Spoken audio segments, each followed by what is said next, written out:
tidak usah terlalu dibesar-besarkan lah Bu, gitu loh. Nah, oke, sekarang saya tanya. Berarti kan kalau kamu kan jauh toh, lebih bukumu aja banyak tuh kan di belakang kan buku semua.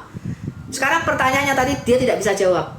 Ketika kalian sholat, kenapa kalian harus menunjuk? Begini, itu nunjuk ke siapa coba? Begini, telunjuk ini menunjukkan bahwa Allah itu ahad, esa. Mana Dan itu dasarnya? aturannya ada. Mana? Aturannya ada. Ya mana? Nah, kita kan mau diskusi ketuhanan sekarang, Bu. Loh, aku tanya dulu. Sekarang kamu tunjukkan sama saya di mana ketika Muhammad sholat jarimu wajib begini. Itu menunjuk ke siapa? Ayatnya di mana itu dalam Quranmu? Sholat lalu begini nih. Apakah semuanya harus tertulis di Quran? Berarti kamu melakukan sesuatu yang bisa tidak tertulis di Quran.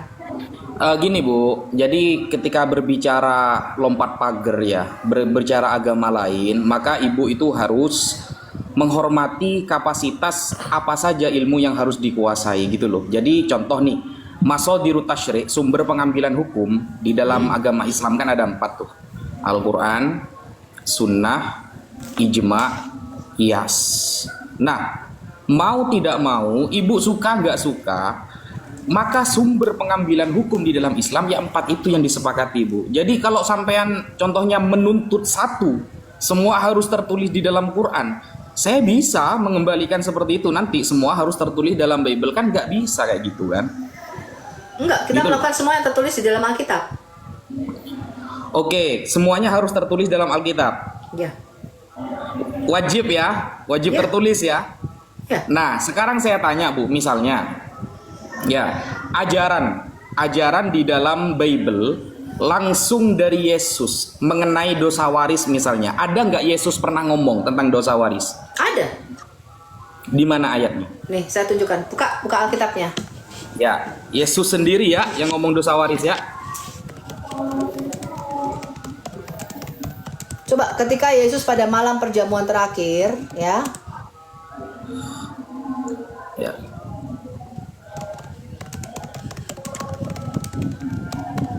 Oke. Bukakan contohnya misalnya di Matius 26 ayat tepatnya ayat 28 ya, tapi kita lihat dari ayat perjamuan malam 26 terakhir. ayat. Matius 26 ayat berapa Bu? 26 ayat 26, mulai ayat 26 sampai dengan 29. Kemudian ada juga ini. Ada juga di sini. Satu aja dulu, jangan banyak-banyak Bu. Saya bukanya nggak bisa cepet ini. Yang mana ini? Yesus sendiri mengabarkan tentang adanya ajaran dosa waris. Bukan dosa waris, dosa asal. Ya, gimana? Tadi Matius 26 mulai ayat 26 sampai dengan 28. Coba baca. Dan ketika mereka sedang makan, Yesus mengambil roti, mengucap berkat, memecah-mecahkannya, lalu memberikannya kepada murid-muridnya dan berkata, ambillah, makanlah ini, inilah tubuhku. Sesudah itu mengambil cawan, mengucap syukur, lalu memberikannya kepada mereka dan berkata, minumlah kamu semua dari cawan. Di mana Bu?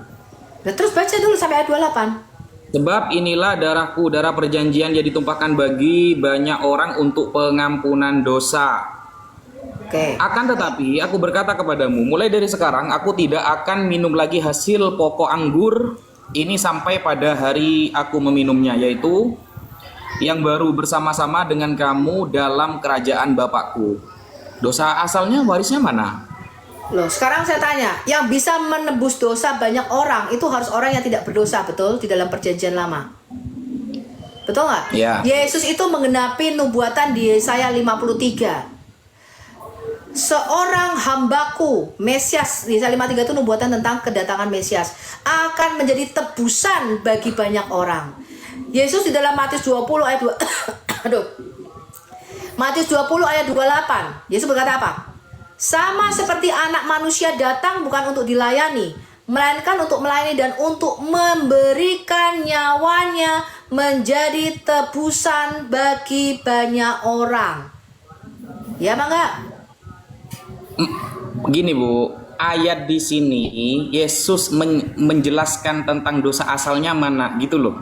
Nah ini menjadi tebusan bagi banyak orang. Salah satu contohnya. Mana titik poinnya di ayat ke-28 itu tah? Iya, sekarang saya tanya, di dalam perjanjian lama minum darah itu boleh nggak? Kamu baca Nggak di boleh. kamu baca di dalam Imamat 17 ayat 11. Jangan minum darah apapun, sebab aku telah memberikan darah itu sebagai pendamaian bagi nyawamu. Sebab darah mengadakan pendamaian dengan perantaraan nyawa. Betul? Imamat 17 ayat 11. Berarti larinya tafsir ini berarti. Kok Nggak tertulis. tafsir? Berarti kan nggak sola skriptura, Bu. Nggak tertulis berarti. Lo tertulis semua manusia telah jatuh dalam dosa. Kamu baca gini Pak, gini Wafi konsepnya. Kamu baca dulu di dalam Mazmur 51 dikatakan semua manusia telah jatuh dalam dosa, dilahirkan dan diperanakkan dalam dosa dan kesalahan. Itu satu dulu. Semua telah kehilangan kemuliaan Allah. Kamu jangan dosa waris. Loh, dosa waris pun di Quranmu ada. Dosa waris pun ada. Di Sekarang Quran. iya, sekarang di hadismu. Sekarang saya tanya, kenapa kamu harus membunuh cicak? Sunnah. Hah? Sunnah. Lah kenapa cicak dibunuh? Lah kan sunnahnya seperti itu dari Rasulullah. Enggak. Cicakmu dibunuh karena menurut nabimu pada zaman Abraham dulu dibakar dari dalam api. Cicak itu ikut meniup api, ikut bakar Abraham, betul? Leluhur cicakmu itu loh. Itu riwayat Israiliyat, Bu. Kalau Loh, riwayat enggak, Israiliyat sekarang saya tidak tanya. bisa dijadikan hujah. Loh iya, sekarang apa salahnya cicak-cicak sekarang? Halo. Riwayat Israiliyat Gini itu loh, nggak bisa enggak. dijadiin hujah, Bu. Yang melakukan tiup-tiup api menurut kamu nih hayalanmu pada zaman Abraham itu cicak mbahnya cicakmu, betul? Lah kenapa sekarang kamu tetap harus membunuhi cicak tiap Jumat? Lalu cicak-cicak itu Paham berkata, nih, Ibu ya, paham nggak maksud saya konteks tentang kisah Israiliyat? Nah, saya tanya, kalau memang itu salah cicak yang dulu, kenapa bukan cicaknya zaman Abraham yang dibunuh? Kenapa nabimu menyuruh sampai sekarang anak-anaknya cicakmu harus tetap dibunuh? Ini Kenapa coba dosa begini, mbahnya Bu. cicak? Gini loh. Saya kira ibu ini Kenapa? diskusinya bisa maju loh, gitu loh. Loh ya Jadi kita gini, harus Bu. maju. Kenapa dosa cicak mbahnya cicak dulu yang zaman Abraham itu diturunkan ke anak-anak cicak sekarang sehingga cicaknya tuh harus kamu Ibu bunuh paham keturunan? nggak konteks Israiliyat itu apa? Itu paham kisah-kisah nggak dari konteks Israel, Israiliyat? dari orang-orang Israel. Bukan gini, konteks Israiliyat itu adalah riwayat yang datang dari kaum-kaum sebelum Islam umum, Bu ya. Nah, ketika riwayat itu datang, maka apa kata Nabi Muhammad? La nusaddiq wa la nukadzib. Nggak bisa dijadikan hujah, Bu. Woi, sekarang Kalau saya ibu tanya. tidak seperti itu, mana Baik. dalilnya bahwa hadis yang ibu bawa itu bisa dijadikan hujah? Dalilnya mana? Oke, sekarang saya tanya. Di mana Tanya lagi. dikatakan orang Israel sampai sekarang harus bunuh cicak? Kalau kamu mengatakan itu bagi orang Israel. Tadi ibu sendiri mengatakan di dalam hadis itu bahwa dulu Abraham Itu kata ya, nabimu, Wafi. Gini loh, ada Makanya kisah, gini. gimana sih? Ada kisah orang Israel. Ini karena salah tafsir kata Ur Kasdim, kota Ur yang ada di Kaldea sana di Irak. Itu diterjemahkan salah oleh seorang rabi. Dia pikir Ur ini Or, artinya api. Lalu dia bikin cerita Abraham itu diselamatkan dari api, padahal nggak pernah Abraham itu dibakar dari dalam api. Lalu ini kisah pertanyaan baru. sebentar. Satu-satu lah Bu, kita fokus. Makanya saya bilang hadir di sini. Saya hadir di sini itu Makanya karena saya tadi tanya. malam sudah ada janji. Ini malah tambah kemana-mana Ibu ini. ya udah, sekarang saya tanya, ini di mana nih jarimu begini nih? Jawab dulu sama saya. Kalau sholat kok jarinya harus begini tuh di mana dasarnya tuh? Ya Allah, gini. Iya iyalah. Dalil ya. Lu gimana? Ini dalil. Nah, Di mana aku ikut buka? Di mana itu? Dalil jarimu nunjuk itu loh. Di ayat berapa? Ntar. Soalnya saya persiapannya itu tema ketuhanan. Jadi, jadi kemana-mana ini ceritanya. Loh, kamu kan sholat tiap hari loh. Jarimu kan begini terus tiap hari. Kamu nggak tahu artinya itu? Jarimu nunjuk begini. Nunjuk ke siapa? Ada. Ih, Di mana itu? Aku mesti cek dulu soalnya datamu tuh kadang-kadang nggak bener, data-data yang kamu masuk. Terus nih hadis yang aku bacakan tadi nih. Coba nih dengerin dulu nih Gus Wafi. Ini tadi aku bacakan nih. Sunan Abu Daud 2357, Sahih Bukhari 1632, Fathul Bari volume 3 halaman 472-476. Nabi Muni ya melakukan tawaf mengelilingi Ka'bah dengan menunggangi unta. Setiap kali dia melewati sudut yang berisi batu hitam Hajar Aswadmu, dia akan menunjuk ke sana dengan sesuatu yang dia pegang sambil mengucapkan Allahu Akbar.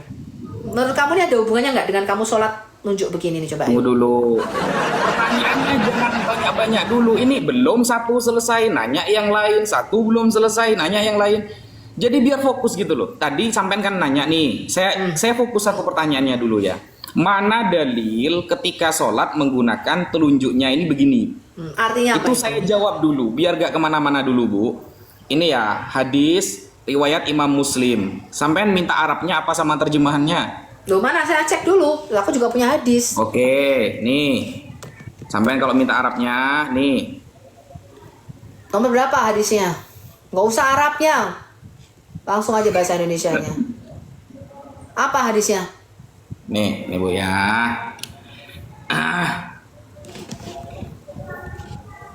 Coba lihatin datanya. Semua pertanyaan Bu Sofi itu bisa saya jawab, tapi santai gitu loh, satu-satu. Nih. Ini ya, rawinya siapa? Abdullah bin Umar. Rujukannya dari mana? Sahih Tirmidzi, As-Sofhah Awir Rokem, halaman 249. Khulasatu hukmil muhaddits.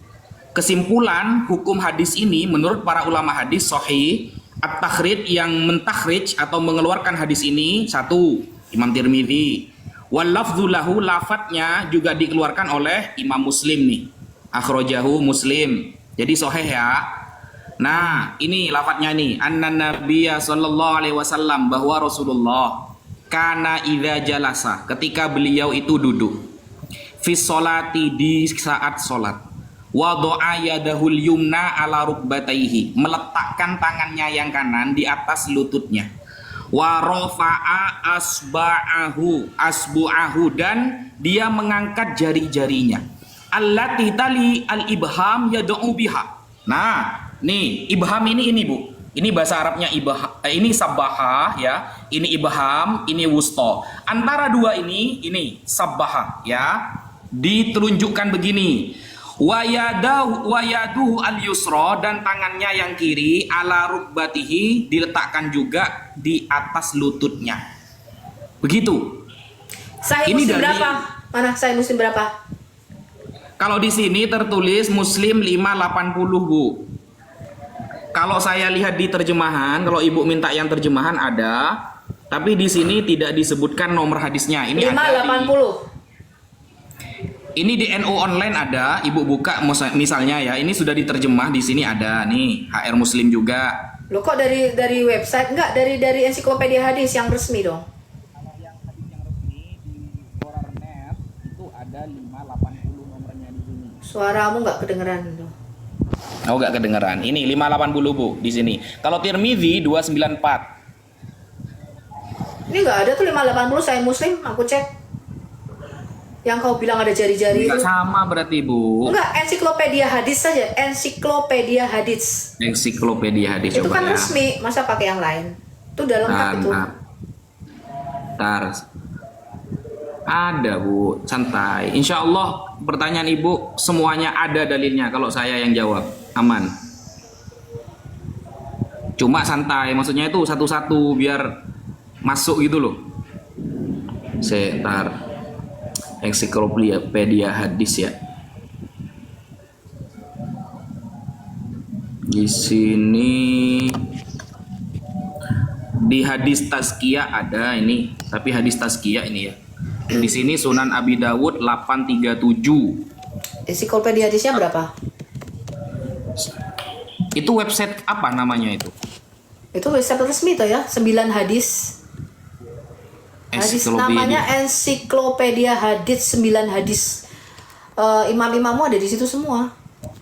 Hadis. Coba aku tanya Sahih Muslim